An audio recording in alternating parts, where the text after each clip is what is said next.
जोंनि गाहाय आलासि दिनैनि 26थि दावहारु मुंख्लं ट्रफिनि गाहाय आलासि आदा रंगोरा नार्जारिया बुंदों जे फुटबल माने बड'लेण्ड, बड'लेण्ड माने फुटबल। बिथाङा जोबोद मोजां बाथ्रा बुंदों। जोङो फुटबलनि दारैनो जोंनि बड'लेण्ड ओनसोलखौ विश्व दरबाराव लांनो जोङो हादों। जोंनि फुटबलनि दारैनो गोबां जोंनि लाइमोन सेंग्रा सिख्लाफ्रा साख्रि मोनदों। गोबां हाजार हाजार लाइमोनफ्रा फुटबलनि गेजेरजोंनो गावनि देहाखौ मोजां खालामनानै लानो हादों।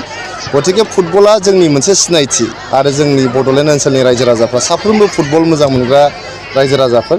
दा दिनैहाय दतमा आन्चलिक स्पर्ट्स एस'सियेसना 26 बोसोरनिफ्राय जे बेबायदि दावहारु मुंख्लं ट्रफि खालामबोबाय थादों।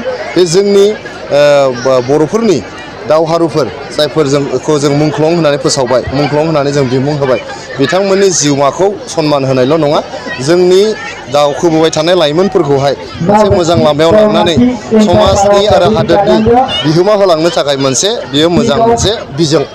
दा नैबे फुटबल बायदि जे जोंहा गेलेमु दङ बा बादायलायनाय दङ, बेफोरनि गेजेरजोंनो निसा बुस्थुनिफ्राय जोङो लाइमोनफोरखौ जानगाराव दोननो हागोन। गतिके बेबायदिनो दतमायाव जादोंबा गाबोन रामफलबिलावबो जानांगोन, क'क्राझारावबो जानांगोन, बेबायदिनो जोंहा गुरुबासायावबो जानांगोन। बड'लेण्डनि मोनफ्रोमबो जायगायावहाय बे जिनिसा जानांगोन। सिडलियावबो जानांगोन, खासिक'त्रायावबो जानांगोन, नङा होमबा? बेंटलावबो जानांगोन, आमथेखायावबो जानांगोन, जेरावबो जानांगोन बेयो, काजलगावआवबो जानांगोन आरो क'क्राझारनि मोनफ्रोमबो जायगायावबो जानांगोन। बिटिसिनि मोनफ्रोमबो ओनसोलाव जाबासो जोंनि बर' लाइमोनफ्रा फेग्रा मुवा बेसादजों गोदोनानै थानाय बा मबाइल गेलेनानै जे बे गोदोसोनानै थानाय, बेनिफ्राय जों जानगाराव थानो हागोन।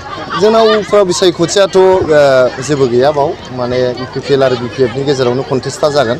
बेयो मोनसे फ्रेन्डलि मेच बायदि जोंनि इउपिपिएल आरो बिपिएफनि गेजेरावहाय जोंहा सावरायनायाबो सोलिबाय थादों आरो सावरायफुबाय थानाय गेजेरावनो नैबे जोंहा सिडलिनि जे बाइ इलेक्सन बे फैबाय जखन, दा जोंहा बेयो मोनसे फ्रेन्डलि कन्टेस्ट बायदि जानानै दङ आरो बे फ्रेन्डलि कन्टेस्टआव जोंहा एमएलएआ जिहेतु इउपिपिएलनि खामोन आगोलावनो, एबार इउपिपिएलनि जे बिजाथि जोंहा आदा निर्मल कुमार ब्रह्मआ गोबां बिबांनि भट लानानै गोबां गिदिर मार्जिननि गेजेरजोंहाय सिडलि जे उफ्रा बिसायख'थि बेखौ जोङो इउपिपिएलआ देरहानो थांगासिनो दङ।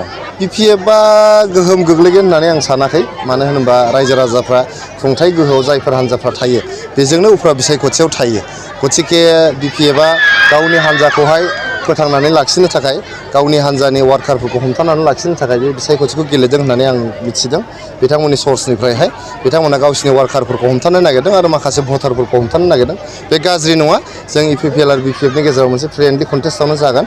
नाथाय इउपिपिएल, बिजेपि आरो एजिपिनि जे एनडिए केन्डिडेट जोंहा आदा निर्मल कुमार ब्रह्म, बियो गोबां हाजार, गोबां रोजा भट लानानै जे मार्जिनाव जों देरहानो थांगासिनो दङ।